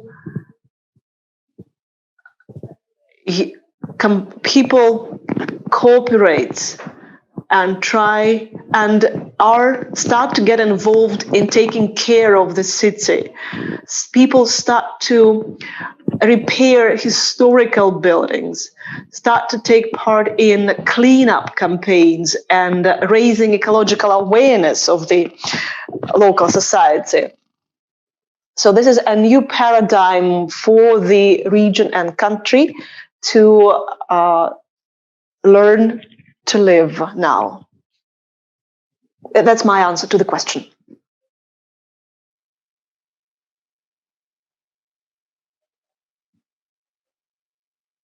Yes, this is my answer to the question of Margaret. Okay, and then, Kristina, thank you very much. And Katya, please answer the question which was addressed to you. Well, I'm kind of, we agreed that we use English in the discussion. And let's just do that because I chose to speak Russian in my talk, but let me reply in English. I hope our translators and interpreters are not that confused. Okay.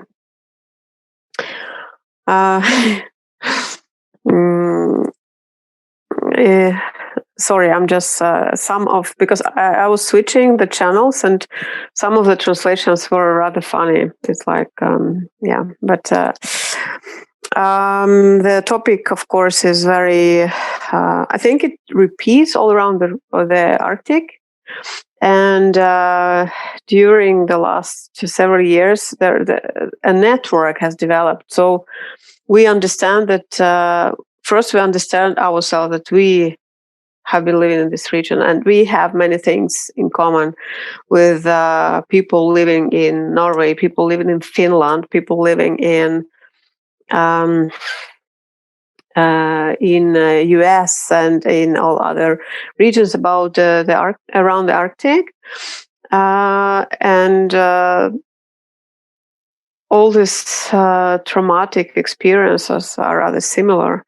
But maybe the Russian North is the one least articulated, just because people living there, they do not really speak English, and taking part in many different events, like the Arctic Art Summit in 2017, which took place in Norway. One of my questions to the organizers was like, should you really speak English? Is like, is it the requirement to be included in this Arctic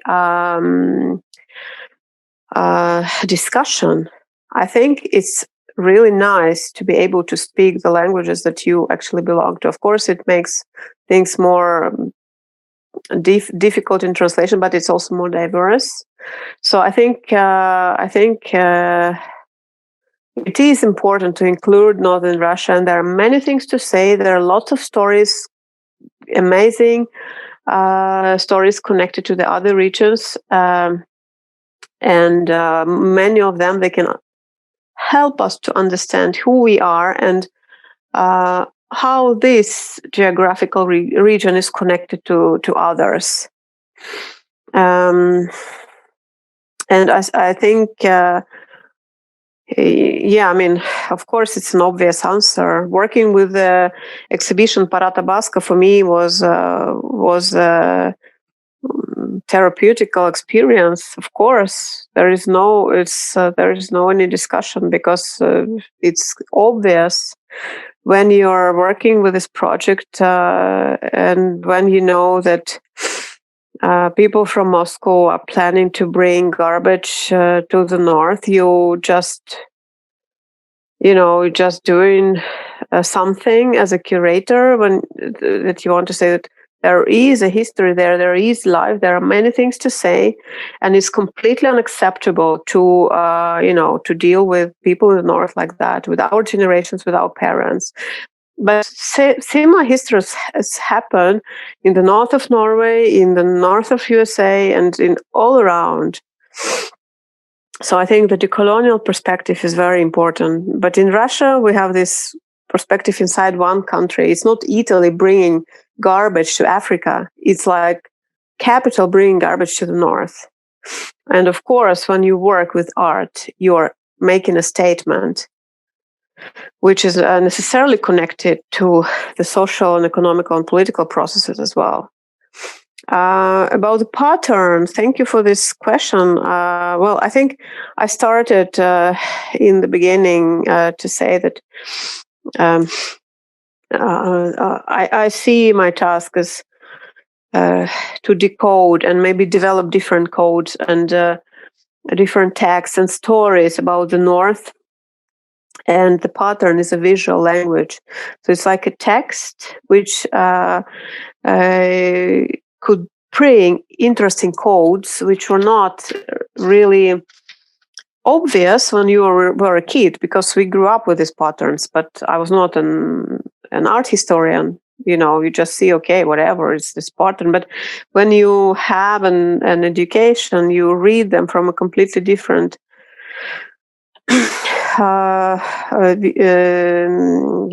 with completely different approach. I just want to share the slide with this lady. This pattern is one of the most maybe ancient images in Russia, and this project in the region was read as kind of reference to the history, like this example of coziness and stuff. But it's also a feminist project where we refer to our mothers and our grandmothers and our past, which can empower us in the challenging today that we find ourselves at. So this is an image of a woman, and it refers to the things which happen today. And also I've shown some images of patterns used in the north, and I saw many similar in Finland, and it was also a surprise, because we for people in the north and those who work in the museums, it's like, oh, this is ours, this is like our identity.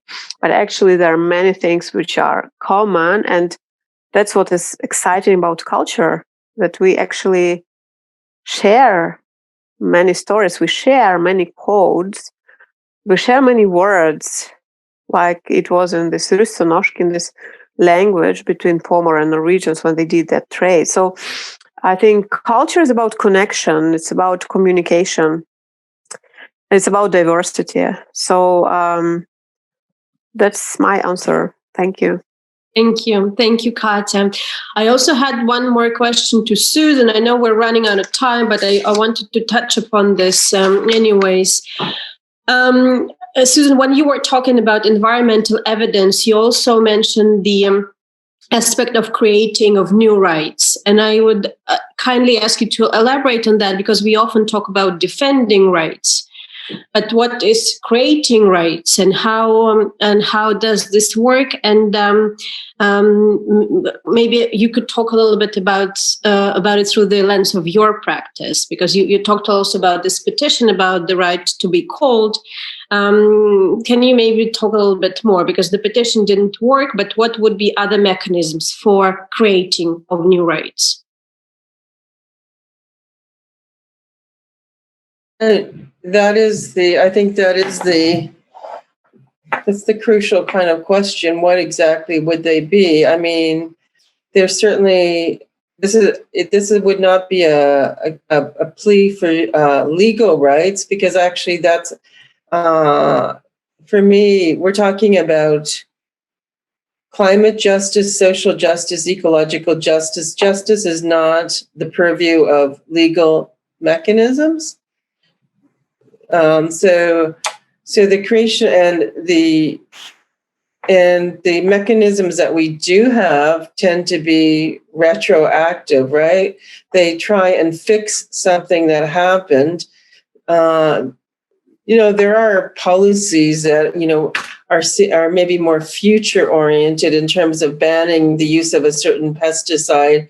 So you will no longer be able to use it, et cetera, et cetera. So maybe you could say there's a certain kind of creation of a new sort of forward-thinking policy, but it's always based on something that transpired in the kind of past. So what would be the creation of new rights? Have to be rights that are not based on precedent, but they could be based on customary practices. They could come out of alternate kinds of mechanisms that might be like aligned with something like restorative justice, I would say, perhaps. But to me, that is the question I'm sort of grappling with. And I also think that petition failed. It failed because all of the arguments were based on existing kinds of partitions, right? Environment, human habitation, right to food, water, etc. But there wasn't a sense that of their interrelatedness and their interconnectedness, and that's I think because of the kind of institutional logics that organize these kinds of spaces of accountability, even if it's a truth commission.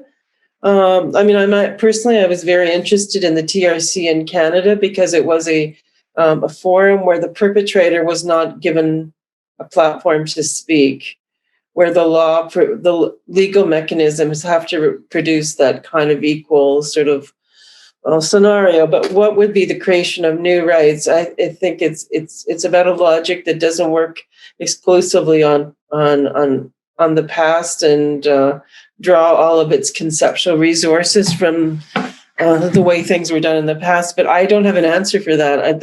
But I feel that that's where my work and thinking has to go. And the right to be cold. I've been thinking about that a lot because of the condition also of hypothermia and the ways in which temperature has been weaponized in many different ways. We see, of course, within the context of migration and the loss of life in the Mediterranean, certainly with so the kind of weaponization of weather, either in terms of like accelerating global warming, the bodies that are subject to heat, the bodies that are subject to kind of cold, etc. So how would we also how do you actually, if temperature is weaponized, which I'm completely convinced that it is, and there's examples in Canada, they're really like extremely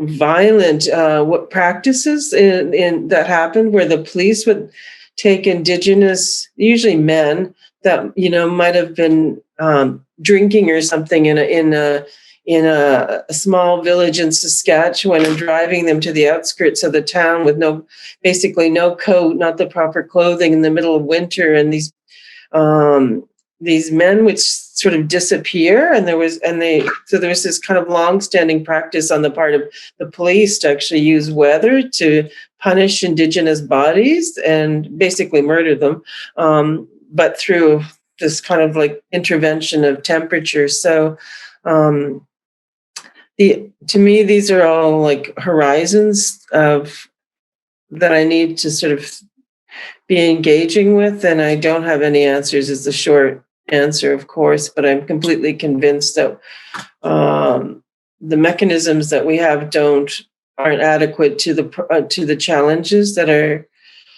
we're facing, and we do need, and maybe looking at other kinds of like accountability, restitution, reparation, like different organizations that come out of, say, various communities that have developed alternate kind of, they're not even alternate, they're alternate to what I might know, but I think we have to look to some of those kinds of those kinds of perhaps collective kind of practices.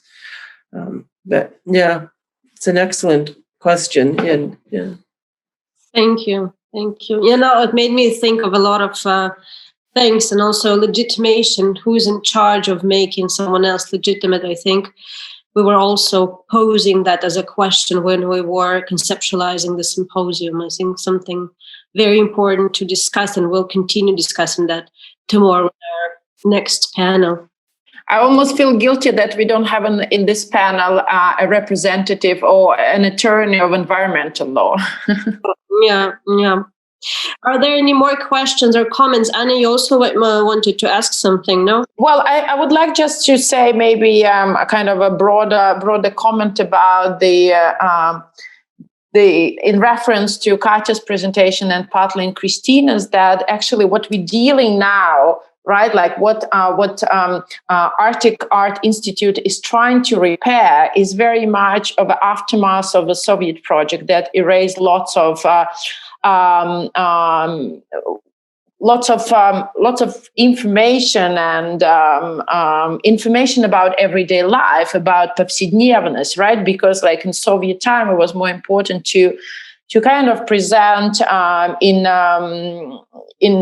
in visual and art and in visual culture, and through after facts, some sort of excitement about the future and optimism about today. So those little details about everyday life, everyday culture, everyday problems, it was very much erased. And I think what we're doing now, what we're dealing now, whether it comes to the Nordic region, or it comes to the South, or any kind of emptiness within these historical narratives, the lack of some nuances which would be a part of official history is very much of a job, I guess, like contemporary historians, scholars, artists, curators, scientists, politicians as well. And I guess that's what we all are trying to do, and also kind of looking at the ecological history. We're also dealing with the lack of any kind of environmental policy during Soviet time, any kind of apparatus that would be able to like really somehow pin down some implications of this huge industrial and agricultural projects of Soviet time. And so that's, in a way, it's a very nuanced work, but I think it's happening now. Yeah. Yeah, and that's also maybe in connections to Susan's presentations, what she said about the different events of witnessing, and you're talking about material, right? Like in connection to ice as a material of nature, in a way. And I'm really want to hear maybe if it's possible to give a shorter answer, like about your method that you're working with, and then how you deal with this material. How do you educate yourself? How do you build up your investigation and build up also create a visual narrative for this rather unseen and slow processes of violence? Yeah, I'll try to be really quick. I mean, beginning with the last, I see myself as a kind of public, engaged in modes of public narration. And that's, I think, because my practice is done so extensively with law. I mean, both at the ICTY, but also in relationship to forensic architecture, and equally with the sciences. There's such a high degree of expert knowledge, so-called, or expertise in a specialized language, and abstraction is very operative, that I really see my role as a kind of like as a mediator and engaged in forms of kind of public narration and sort of storytelling, and trying to, and to me, that's the role that the arts, like literature, visual art, etc., can play, is to really move between incommensurate fields of knowledge and practice. I think that's the huge advantage that the arts have in being able to move between these different, as I said, realms of knowledge production. My method is perhaps a bit more akin to journalism and ethnography, I suppose. I mean, I conduct a lot of interviews, do field recordings. I'm very committed to trying to understand the labor practices in science, for example. So, I mean, and so there's, how is science actually also kind of work, and what's the labor infrastructure that also supports science? So because, even if a scientist is doing work in the field, whether in the Himalayas, there's still porters and Sherpas that are part of that practice, like if in Greenland you're coring ice, you have like all kinds of, there's a massive infrastructure that needs to keep all those people alive, fed, housed, etc. So I think so labor is something that is a specific kind of entry point into these projects for me. But I'll be very honest. So when I first began, I made some mistakes from the point of view of like setting up interviews and things with people when I realized I didn't actually know enough to ask the right or relevant questions. And to me, that was lost opportunities. And so, for I guess about 3 years, like reading just a lot of like scientific articles, etc., trying to develop sufficient knowledge such that I can actually ask a meaningful question. And that is basically the project might be called Learning from Mice, but it means me learning from all the other kind of stakeholders that I'm interested in having a conversation with. So there has to be a kind of personal journey of an intensive pedagogical journey as well, right? So methodologically, there's also that, I think, dimension of, and I feel very strongly that artists need to do their homework and need to really engage, and everything about the art world the temporality isn't organized around sustained long-term kind of reflective engagements. It's much more a kind of the art world in general, if we want to call something the art world, that isn't organized around a kind of like extended temporalities where you're really working on something for a long kind of time before you're transforming it into some sort of output, if you will. So yeah, I think, yeah, really important points that you raised as well. Yeah, definitely. Thank you. Yeah, thank you very much. I think I'm super happy about today. We touched upon many issues that are important to think about further and unpack within our profession, and actually create additional institutional and community structures in order to really extend knowledge about learning about material, but also about historical details and from each other as well. And thank you so very much for today. And Susan, Katya, Kristina, Taro, Aslak, Sergei Medvedev, who is not here now.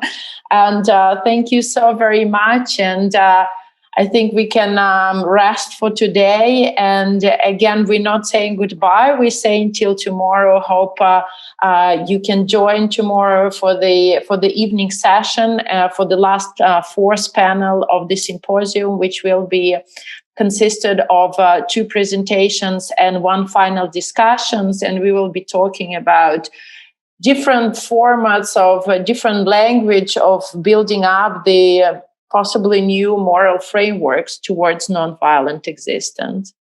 Yeah, we're somehow getting there. So we started with communities of change, and we continued with not only human voices, and we started to kind of, shake this anthropocentric lens. And then we added of more kind of, other layers, historical layers and other disciplines. And I think altogether we're kind of building up maybe some new set of instruments that we all could use in our practice and maybe in neighboring disciplines that somehow make this future not so scary and so apocalyptic. So maybe it's a very small bubble that we're right now in, but I hope that this kind of knowledge that we're discussing and the practices that we talk about and the things that we kind of practice and build on each other's practice somehow infiltrate into different fields and into kind of some bits of our life, of our coexistence.